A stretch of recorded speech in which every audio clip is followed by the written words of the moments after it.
महाराजा वीर विक्रम विश्वविद्यालय के छात्र अपनी विभिन्न मांगों को लेकर विश्वविद्यालय के चांसलर से मिले। कोरोना महामारी के कारण राज्य के छात्रों को काफी मुश्किलों का सामना करना पड़ रहा था। कोरोना की स्थिति सामान्य होने पर राज्य के शिक्षा विभाग द्वारा यूनिवर्सिटी, स्कूल, कॉलेज फिर से खोल दिया गया है, लेकिन महाराजा वीर विक्रम विश्वविद्यालय के छात्रों का चौथे सेमेस्टर की आधी परीक्षाएं हो चुकी थी। जैसे कि पिछले कई महीनों से कोरोना की स्थिति के कारण छात्रों का ठीक से क्लास नहीं हो पाया, इसलिए शिक्षा विभाग ने उनके लिए ऑनलाइन परीक्षा की घोषणा की थी। लेकिन अब अचानक छात्रों को ऑफलाइन परीक्षा देने की घोषणा दी गई है, इसलिए छात्रों ने शिक्षा विभाग के पूर्व आश्वासन के मुताबिक ऑनलाइन परीक्षा लेने की मांग उठाया है। उन्होंने कहा कि अगर विश्वविद्यालय के छात्रों की मांगे पूरी नहीं की गई तो वे आने वाले दिनों में एक बड़ा आंदोलन शुरू कर सकता है। আমরা কেন এখানে অফলাইন দেব? আর আমাদের যারা সিনিয়ররা রয়েছে মানে 4th সেমিস্টার স্টুডেন্ট, ওদের অর্ধেক পরীক্ষা অলরেডি অনলাইনে হয়ে গেছে, ওদের হার্ডলি দুটো পেপার বাকি আছে, জানি না সেটা কি হবে।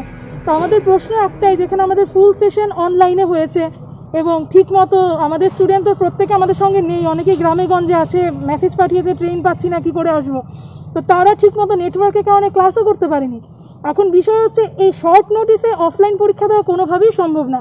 আর কালকে আমাদের যেহেতু মাননীয় শিক্ষামন্ত্রী এই ডিসিশন জানিয়েছেন যে পরীক্ষা অনলাইনে হবে, সেখানে একই ইউনিভার্সিটির আন্ডারে থাকা কেন ভিন্ন নিয়ম, কেন আমাদের এই ছাত্রছাত্রীদের জীবন নিয়ে খেলা চলছে, এটাই আমাদের কাছে প্রশ্ন। যে আমাদেরও তো একটা ফিউচার রয়েছে, আমরা সেমিস্টার আমাদের সেশনই জুন জুলাই, কিন্তু এখন সেমিস্টার সেশন গিয়ে এসছে আগস্ট হয়ে এখন সেপ্টেম্বর, আমরা কবে আমি পাস করবো? আমরা তো আমাদের ফিউচার অন্ধকারচ্ছন্নের মধ্যে বসে আছি আমরা। আমাদের এখন তাই আমাদের দাবি যে আমাদের পরীক্ষা অতি সত্বর, আজকে রুটিনও পাবলিশ করা হলো, কিন্তু রুটিনের মধ্যে অনলাইন বা অফলাইন কিছু লেখা নেই নোটিসের মধ্যে, সেটা আমি বারবার করে বলছি। এটা আমাদের হোয়াটসঅ্যাপ গ্রুপে টিচাররা জানিয়েছেন যে পরীক্ষা অফলাইনে হবে।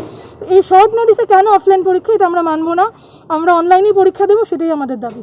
আমরা অনলাইন এক্সামিনেশনের দাবি নিয়ে আইছি। তো আমাদের অ্যাকচুয়ালি প্রথমে অনলাইন এক্সামিনেশনের কথাই বলা হয়েছিল, তো সাডেনলি তারপর দেখলাম আমরা যে আমাদের না মানে নোটিফিকেশনটা চেঞ্জ করে দিয়ে বলা হলো যে আমরা নাকি অফলাইন এক্সামিনেশন হবে। তো রিসেন্টলি আমাদের গতকালকে আমাদের যিনি এডুকেশন মিনিস্টার আছেন তিনি মানে একটা মানে ভাইস চ্যান্সেলর তারপর কলেজের প্রিন্সিপালদের সাথে একটা মিটিং করলেন। তো ওখানে বলা হলো যে কলেজের 6th সেমিস্টার মানে ফাইনাল সেমিস্টার যারা আছে ওরাই অনলাইন এক্সামিনেশন দেবে। তাহলে আমাদের প্রবলেমটা, আমাদের তাহলে ইয়েটা কি, আমরা ইউনিভার্সিটি মাস্টার ডিগ্রি করছি, তাহলে আমরা কি দেবো না, অনলাইন এক্সামিনেশন দেবো না?